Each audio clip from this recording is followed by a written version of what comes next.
Hi everyone, my name's Morgan. I'm one of the college psychologists at Mary Mead. And part of my role today is to talk to you as new pet parents about a little bit about what it might be like for your child coming into prep at Mary Mead, but also some of the things to expect and the supports that might be in place to help your child transition.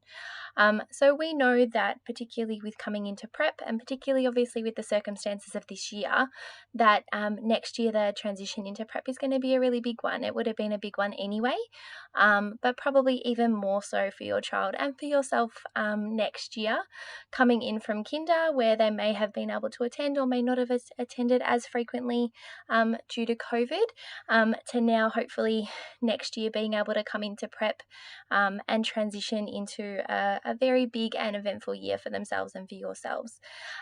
So a couple of things just to have a think about when your child is transitioning to prep. I was lucky enough to meet a few of your little people this morning during their transition session.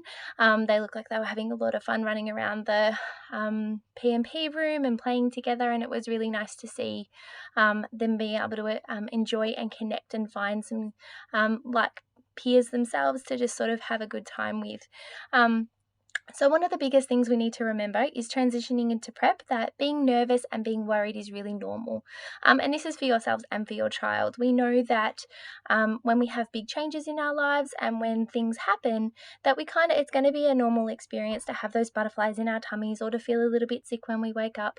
Or on the opposite, your child might be really, really excited and really, really happy. And then it might be you kind of feeling a bit nervous about leaving them or feeling a bit nervous about how they might go coming into prep. Again, all of this is really normal. We know that this is something that will happen. One of the biggest things to remember is that we just want to normalize this. We want to just sort of, if our child kind of comes up to us and says, I'm feeling really worried or I'm feeling really nervous about this, we want to just kind of normalize that for them. We want to make statements, things like, hey, that's really normal to feel that way, or oh, I can understand, I felt that way when I started prep too, or I bet all your friends are feeling the same way.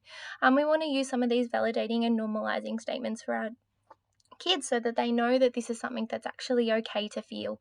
The other thing too is that we have to remember as parents, you're probably, like I said, going to feel worried as well, and we need to be really mindful to not project those feelings onto our kids. So trying to be really mindful of our own anxiety and our own worries, and the impact that that can have on our kids, and just wanting to obviously work out ways for yourselves around how to manage what that might look like. Starting prep, a lot of different emotions are going to come up. So you're probably going to have some nerves, you're going to have some excitement, you're going to have some happy. There are going to be days they might come home a little bit sad and grumpy. And again, it's all just about giving our kids those opportunities to process those feelings. So knowing that these are all really normal experiences with such a big transition in their lives, that we want to give them the opportunity to be able to feel these feelings and be able to have that safe space with yourselves as their parents, with grandparents, with friends, to be able to experience these feelings in a really appropriate way. One of those ways can be through play, it can be through talking. Again, we want to just give them those opportunities to process what they're feeling. Obviously, there are a few things that we can do to help our children cope with coming into school and with from kinder. So I know some kinders have a very structured program and other kinders are a lot more child-led. So routines and things like that can be not always in place. So one of the things that can be really, really helpful, particularly kind of coming into prep next year, may be that over the summer holidays, probably for the last couple of weeks, think about some routines or some consistencies that you might be able to put in place just to help them get ready to coming into prep. So things like waking up at a similar time, making sure they're getting dressed, having breakfast, and nighttime routines are really important as well. We know how important sleep is, that kids, like little kids, kind of 5 and 6, as most of your children will be, they need about 10 to 12 hours of sleep a night. And we know how important that can be, particularly for their development, but their learning, their ability to communicate, and their ability to interact with us and their peers. So sleep is so, so important. So looking at how our nighttime routines and things like that can be really promoting a really positive sleep routine. Not everyone can sleep, not everyone's good at it, and that's okay. But obviously doing our best that we can to try and get our kids ready for coming into next year. One of the other things to do might be that knowing that it may take your child a little while to settle into school, and that's completely okay. Again, everyone's going to have a different experience, and we know that um, settling into school is a very individual experience. So for some peers, they're going to be completely fine and they're going to come in and they're going to be really happy. And for some of the other kids, it's going to take them a little while to settle and feel comfortable in their environment. And again, knowing that this is a really normal experience, we know that again, it's such a individual thing for all of our kids to have a different kind of level of feeling comfortable, and we just want to give them that space and that time to be able to do that. And I think that that's one of those things that is really important to remember. Overall, I guess one of the other things too is to think about coping and how we can help support our kids to cope with coming into prep and what that might look like. So we have quite a few handouts that will be attached to this presentation. So a couple of them will be around like transitioning into school. It will be about sleep routines. One of them will be about how to facilitate and establish friendships, and that can be a big coping skill too for our kids. That if they're not feeling particularly connected, then it is really hard to be at school and it's really hard to feel comfortable where we are. So, that handout around like establishing and trying to facilitate and maintain those friendships can be really useful.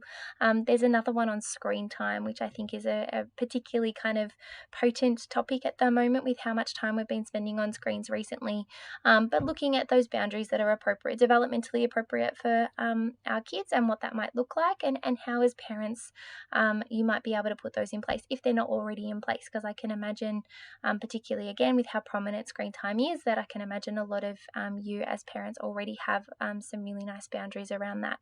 Another one is around emotions and play. And again, like I mentioned before, we're going to see a range of emotions in our kids coming into prep. So looking at those different ways to help process those feelings, and play is a really good opportunity. Letting them play out those emotions, letting them facilitate that. Often that's where we get some really nice conversations as well about how their day has been or how they might be feeling about something in particular. So it can be something that's really useful to use. Another one is on sleep as well. So looking at what may be particularly needed or useful for your child, and sleep and how important that can be. So, in terms of coping, something we really want to remember is that us as parents and as teachers and as professionals, our ability to model appropriate coping strategies. So, thinking about sometimes we just do them and we don't even think that we're doing them, or we're not even mindful that we're doing things that help us keep us calm. But our kids don't necessarily know what those are. So, thinking about like if your child's particularly nervous or worried, or maybe they get angry, and that's okay, but talking to them about how they can manage those feelings. So if your child's particularly nervous in the morning, it might be, oh, well, when I get butterflies in my tummy, I go get a drink of water, or I have a big cuddle, or I just take a few deep breaths and then I'll know I'll be okay.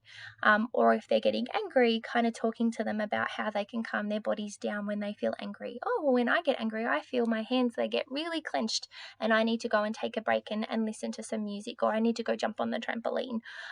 So just that modeling and that talking about appropriate ways to manage emotions can be really important, particularly with here where recess and lunchtime are going to be quite unstructured times. So we're wanting to facilitate some of that independence in being able to manage those emotions, because they're not necessarily going to have teachers with them all the time. So we want to be promoting some of those coping skills as well.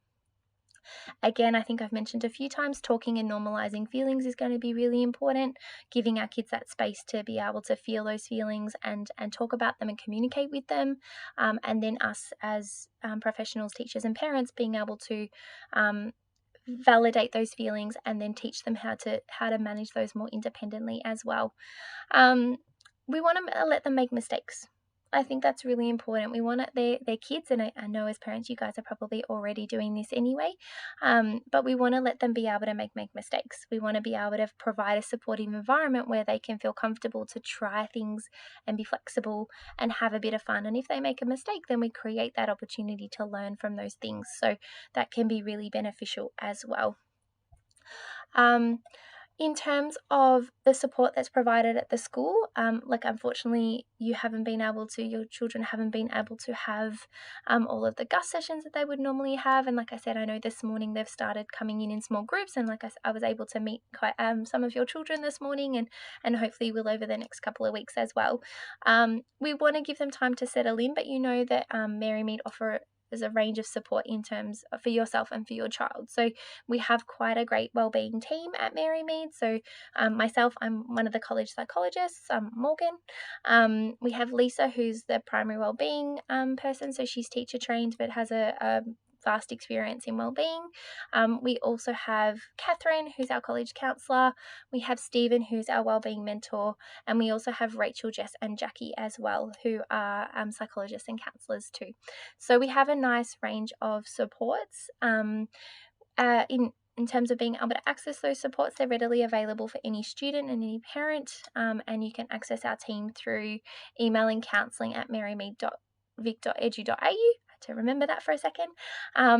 But again, remembering that these supports, whilst they're available, we also want to give your child some time to settle in and feel comfortable in the space that they're in, but know that is frequent is available. But I'm also very frequently down in Prep House. I'm very a frequent face down there. I'm often down there often. That didn't make any sense, but that's okay. If you have any questions, concerns, please let us know. We're happy to answer anything that you might have, and hopefully the information and the leaflets that we provide are helpful for you as well. Good luck. I hope your kids have an amazing time coming into prep. I look forward to meeting them all and yourselves as well. And I hope you have a lovely afternoon. Thank you. Bye.